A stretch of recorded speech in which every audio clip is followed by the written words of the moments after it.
Well, good afternoon all and welcome to the Vale of Glamorgan Council Cabinet meeting of the 19th of September 2024.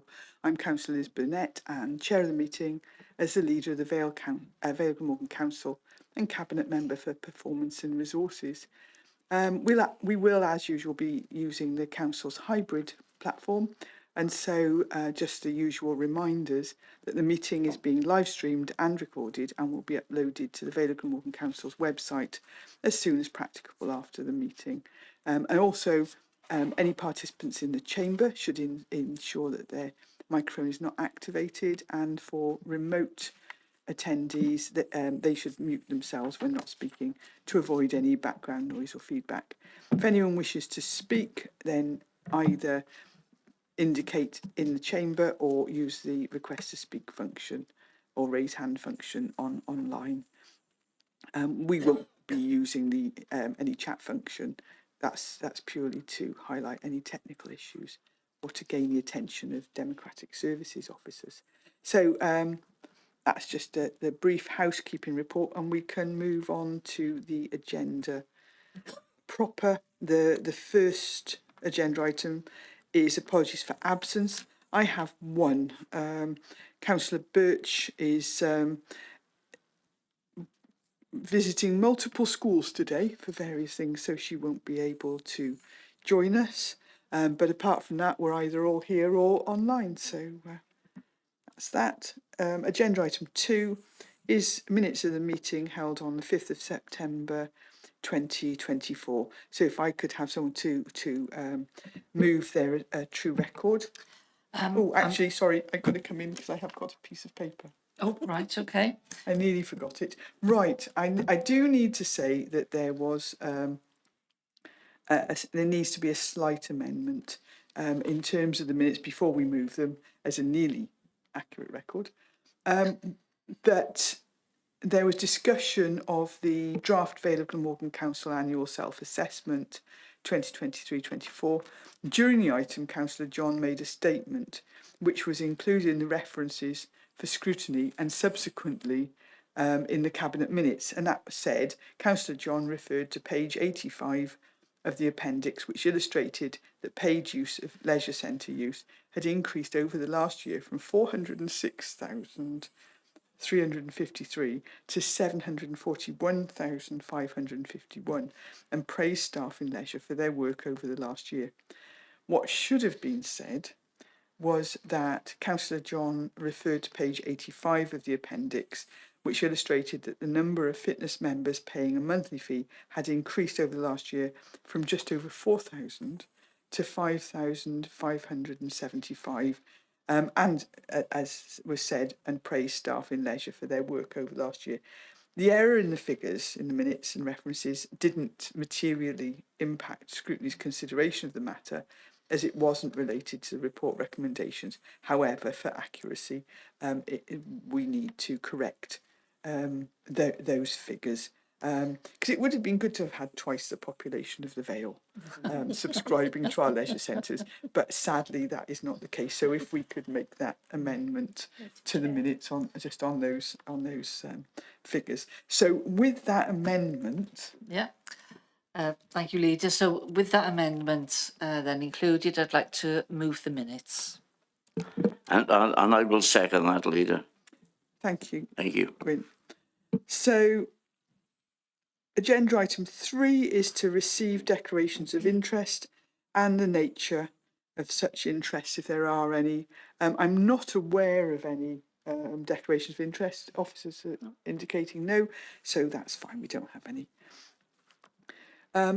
Agenda item 4 is a report of the meeting, and that's the corporate parenting panel of the 18th of March 2024. And I believe that Eddie, Councillor Williams, is going to take that report. Thank you, Leader. Yes, this corporate parenting panel report, you can see for the minutes, it was a really interesting meeting where one of the items, item 3, was a summary of a mainstream looked after children, pupils, and the impact on that. There was a presentation by one of our officers, the lead officer for learning and skills development, particularly in the area of additional learner needs and additional learning provision. And the presentation it gives some, as you can see from the minutes, gives an outline of the Welsh Government's changes it's brought in regarding the requirements for schools, and in particular changing the system. Many of us have heard of people where they've had challenges in having the provision that they need, but also as a recognition that within this that the schools are a focal point for that. The fact that they've separated the term additional learning needs and additional learning provision is an indication that there are differences, that you might have a learning need, but you may not have the provision that you think should happen, but the provision that's better for the child and the young person. Interestingly enough, the system's been changed that extends the age group from 0 to 25, and it's with a unified statutory plan, so that puts it in place. And it talks about the system having an increased participation of the child and the young person, because often many of our outcomes are dealing with in adult terms, and we think what the adult thinks the child and young person needs, but there's a requirement now for ensuring that the individual that we're dealing with has that voice as well. And interestingly, as part of that, it talks about the participating in collaboration, but using a simpler system. As we know, many of our systems we've got in place are quite complex, and that's not down to any person, but just down to the fact that the complex needs we're dealing with, and different people have different expectations. So we're hoping for that simpler system to be in place. And also, yes, there's going to be disagreements, and earlier disagreement resolution is something which should be in place. And alongside that is a clear, consistent right of appeal. So the system and presentation was excellent. It does talk about the impact that the authority is doing, and we already do quite a bit of the participation in particular, because all our CLAR pupils have personal education plans, which the learning needs people oversee. And if a child is identified with additional learning needs, and this is looked into as the individual development plan. So I was quite pleased to hear that. The talks about case study. We had case studies on some learners that described how their needs were met and the complexities they go into. And it's one of those, it's incredible.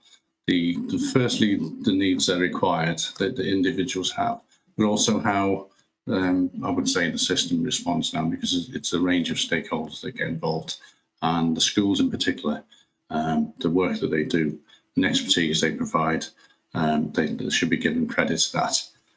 So I'm just hoping that people accept the minutes as they are, and just to raise that awareness that things are changing within the additional learning needs and the additional learning provision within the authority. Thank you. Super. So am I assuming that you're moving that we note? Yes, that's when you said assuming, I thought, right, I meant to do that. Move a note. Yeah. Thank you. Thanks, Eddie, and I'm happy to second that. Thanks for the report. So moving on, we're on to agenda item 5, which is it's actually we have a 6-monthly update on this, which is the strategic collaborative working initiatives update. The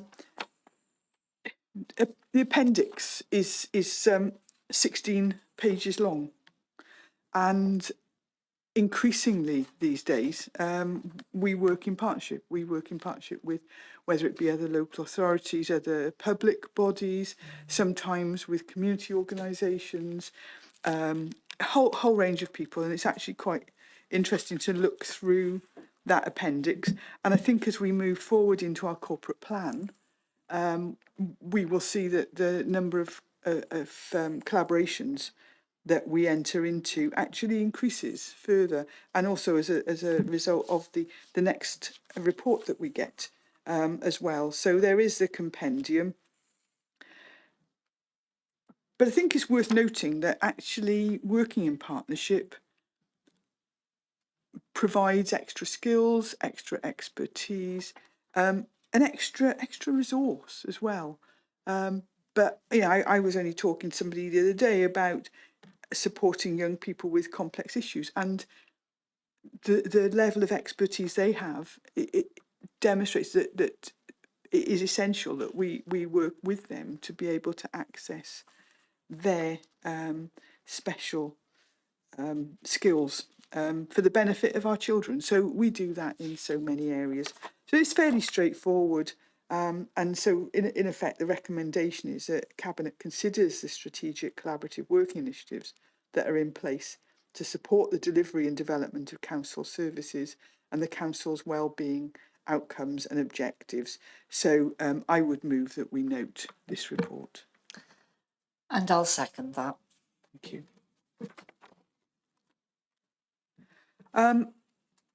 Agenda item 6 is reshaping programme, strengthening communities, and it's a response to Audit Wales reports on tackling poverty and third sector working. And this is all about some work that's been undertaken by Compass on behalf of the council in response to 4 audit reports, or 4 reports from Audit Wales, and to seek a way forward, seek approval for a way forward aligned to development of the new corporate plan, which we will soon be bringing forward to council. So Audit Wales had a number of reports, and that was a time for change, and that was related to poverty in Wales, a missed opportunity, and that's social enterprises, and Together We Can, which is related to community resilience and self-reliance. And there was also a separate report on working with the third sector in the Vale of Glamorgan. And it's something that we've historically done, but it's something that actually we recognise we should be doing more of. So there are 2 reports appended to the main report.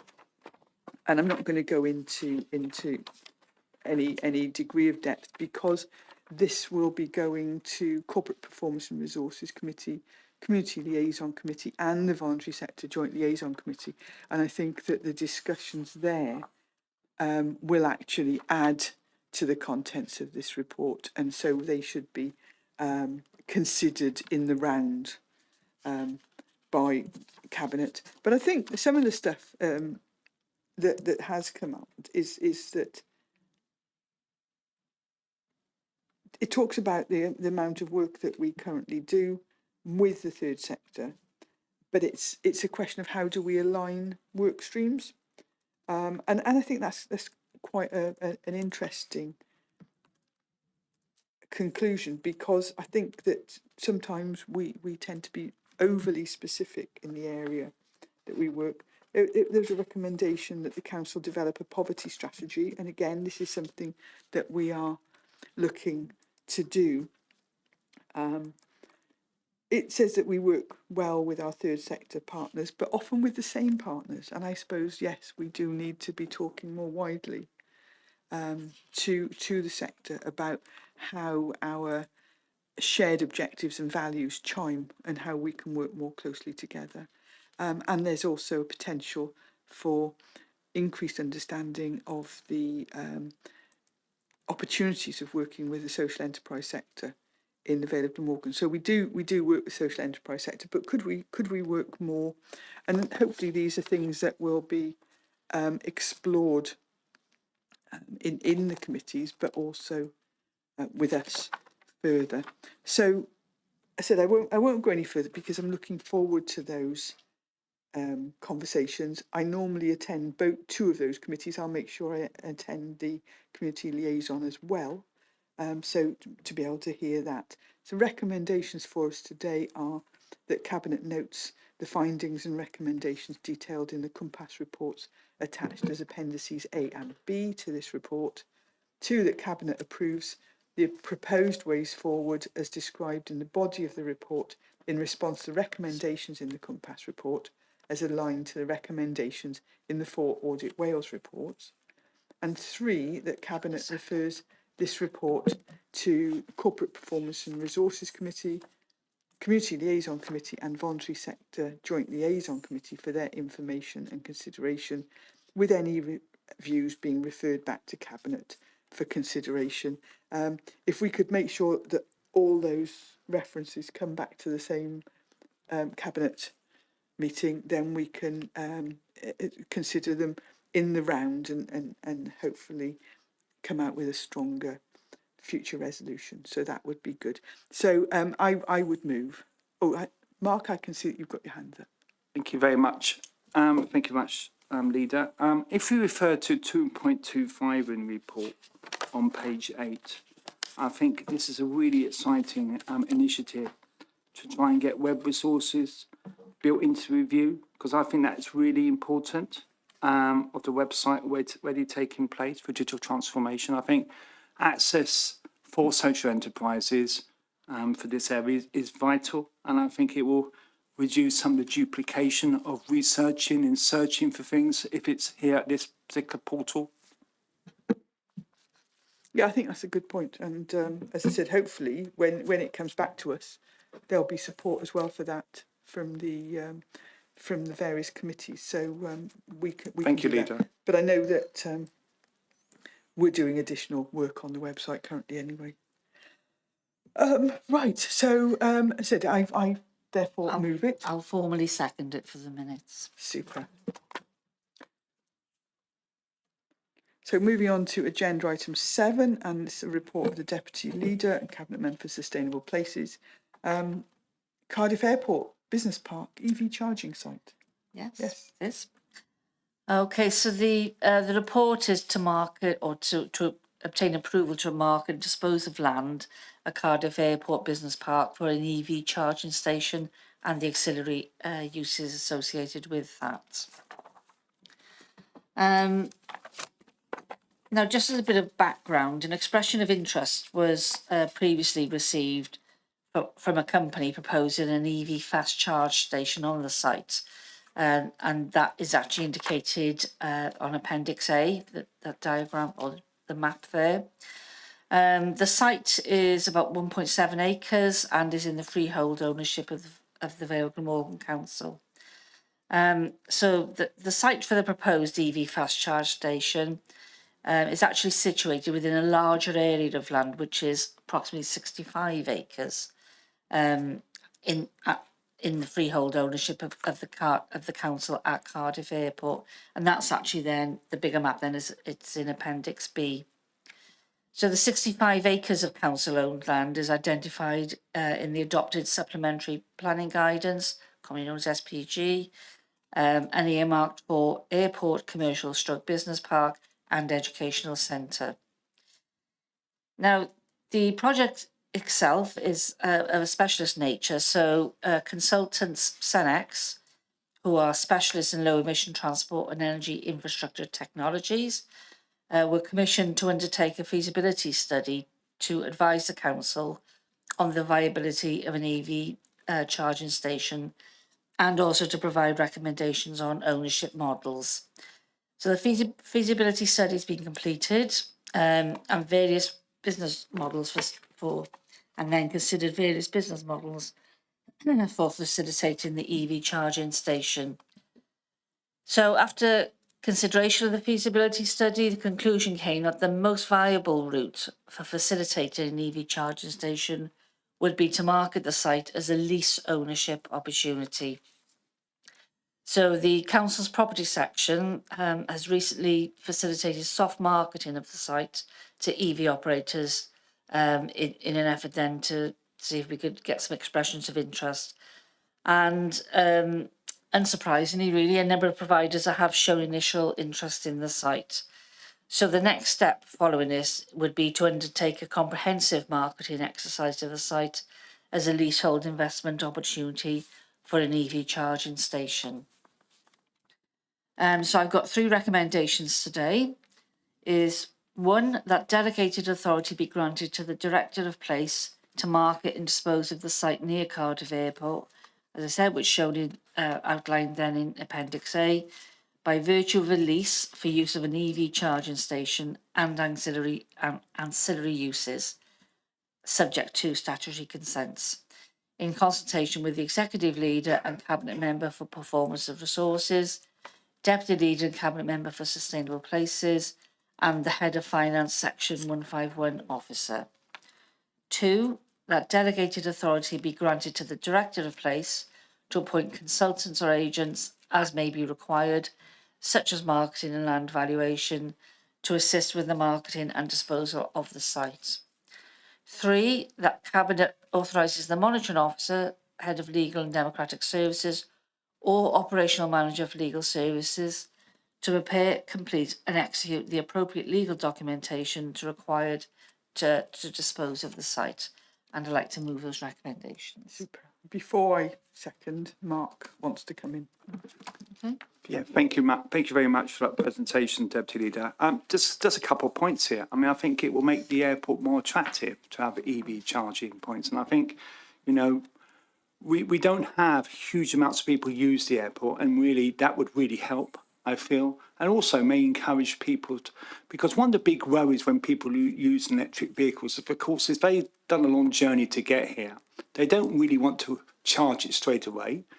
They want to pursue their trip, and then obviously when they come back, if they got electric charging station literally around the corner from where they park their car, they can literally, you know, recharge their battery and go on their journey. And I think that's a great initiative, and hopefully I'll encourage more and more flights to Cardiff as well.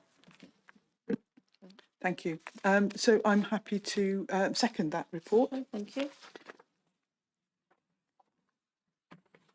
So agenda item 8 is a report of the Cabinet Member for Education, Arts and the Welsh Language, and I've agreed to take this report because of her being required elsewhere.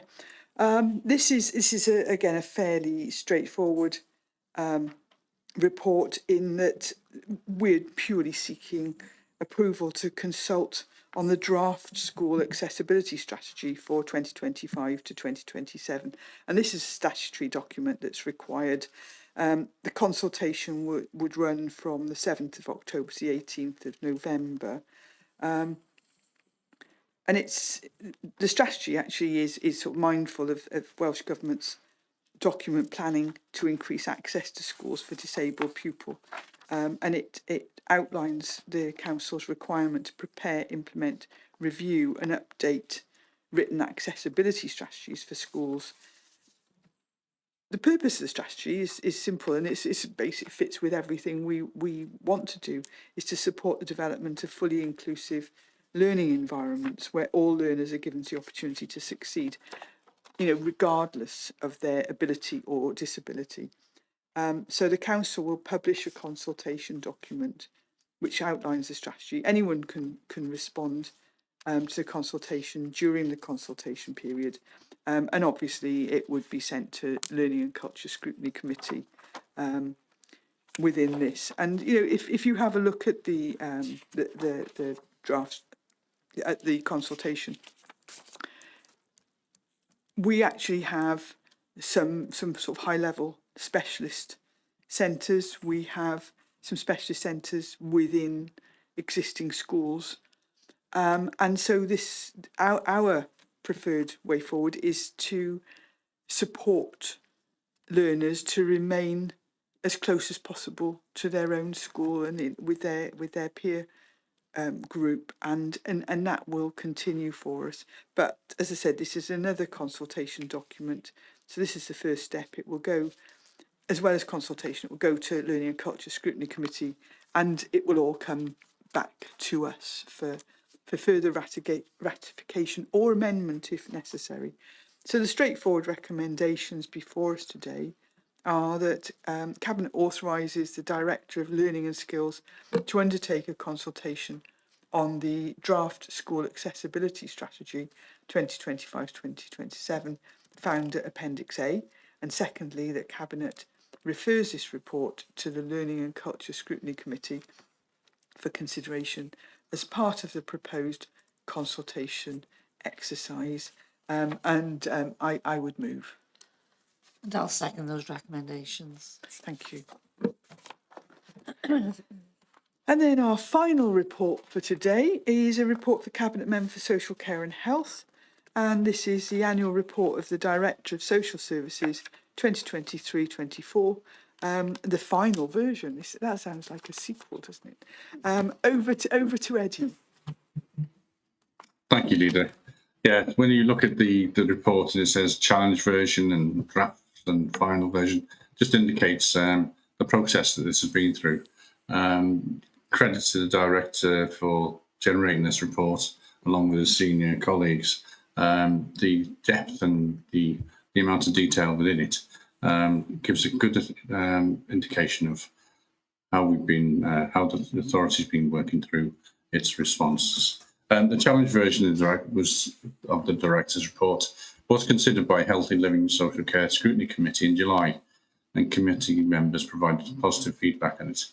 The finalised version, following feedback from partners, is presented to Cabinet for approval, and the report contains several priorities which the Director of Social Services and the Social Services Senior Management Team has determined.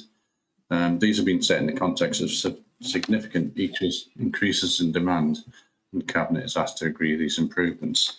So if I quickly just run through some of the key points within it. As you can see, the report talks about statutory duties of the Director of Social Services, about generating this report, and it's written for a wide range of people. It's not just for councillors, it's for public and carers and the range of our partners and providers that deliver our services.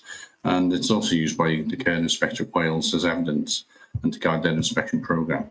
And as you're aware, we've had that last year, and that was a positive outcome. The report reflects on the progress over the last year, and the corporate plan sets a vision of identifying priorities that are aligned to the wellbeing outcomes and objectives. And you can see within the report what the priorities have been set at. It's important to recognise that the report has been circulated not only to members and scrutiny committees, but our wider partners as well, including the Regional Partnership Board, the 50+ Forum, carers and the like. So it's I'm really pleased it's gone through all that, and people being able to give their feedback, and it's positive on the outcome. In particular, the scrutiny committee provided some amendments, and they were talking about ensuring planned work was to avoid any complaints. And that's an interesting request, because clearly, and the report talks about the compliments and complaints, that it's difficult sometimes. I did mention the context, the demands, and it is a challenge. I can't refute that. But in doing so, we can have the process where people can understand that, and then we can have that discussion on the provision. And so that's been looked at. One question was about comparative data, and it's interesting that we don't. Each of the authorities and throughout Wales don't measure the data in the same way. So to get that comparative data is quite difficult. I'm hoping in the future, when we bring on our new IT system, that will resolve many of those issues. So the good thing is it's been endorsed. The report has been endorsed, and gratitude has been by the scrutiny for the officers for the work that they've done. And really, it's not just generating the report, but it's actually the outcomes and the difference we make into the residents of Vale. You talked about the timelines and reviews, assessments and things like that. They've made a major impact on the progress of, we were talking this time last year about adult care, waiting times for assessments. That's been reduced. So, and also in the children and young people's areas, we've had the timeliness of those reviews looked at. And what impact that's had is that people aren't waiting around. That's the first thing, but also that you can view the needs at the time, and it's not left to deteriorate or whatever. And that has really made a difference to the people that have utilised the social care provision. So on that note, I could spend longer than 5 minutes going through this report, Leader, but if people want to see a presentation by all means, they can look at the scrutiny committee that the director presented in July, so that would be useful if they want more information on it. But let's go to the recommendations. That the Cabinet considers the content of this report, that the Cabinet approves the Director Annual Report for 23-24, which is attached to Appendix 1, and that the Cabinet agrees the improvement priorities for social services are set out in the Director's Annual Report for 23-24. I so move. Thank you, Eddie. Just one comment from me is interestingly in a recent meeting I was in, and we were talking about the huge progress that has been made by the team in helping people to get out of hospital, to come home from hospital as soon as possible. And so we are now, if not the top, we're one of the top performers in Wales in terms of people not being in hospital for longer than they need to. But actually that's got huge cost implications. And it's cost millions to achieve that level of performance. So, we know it's the right thing to do. But these are things that we will be having to build into the budget process going forward. But all credit to the team that they've completely turned the situation round, and people don't want to be stuck in hospital for weeks at a time, and now they're not. So unless there are incredibly complex needs, but in normal cases they're out very, very quickly. So please pass on my thanks to the team, and I believe Mark wants to come in as well. So you've got the most contributions this time. Well, thank you very much, Eddie, for your presentation report. And I'm looking at the report now on page 38 out of 58 on the Wellbeing Standard 3. This is a good example of how well used our services are and the pressures that we're facing. The total number of calls received to Wellbeing Matters service for Wellbeing Morgan Adult Services was 55,848 between 23 and 24. And that just shows you the pressures that are on this service. And it's no wonder that, we do spend a lot of public money on social services, but we absolutely need to. And it's vital that we are doing fantastic work here, and can I also pass my thanks and also other people I know for the work that social services are doing throughout the Vale of Glamorgan. So thank you. Thank you, Mark. And Leader, just to sort of expand, when you look at the report, all the different departments and the provision that's provided, things like Flying Start, VTRS, there's a raft of them within the report, and it's important that it has that wider description so people understand that. So thank you for your recommendations. Thank you. Super. And I didn't second it, didn't I? No. I didn't second it. There we are. So you got too carried away. So I'm very happy to second. Thank you. So I don't have any urgent items today under part 1, and I don't have any part 2 items either. So it just leaves it for me to close the meeting and thank everybody for their attendance today. So thank you.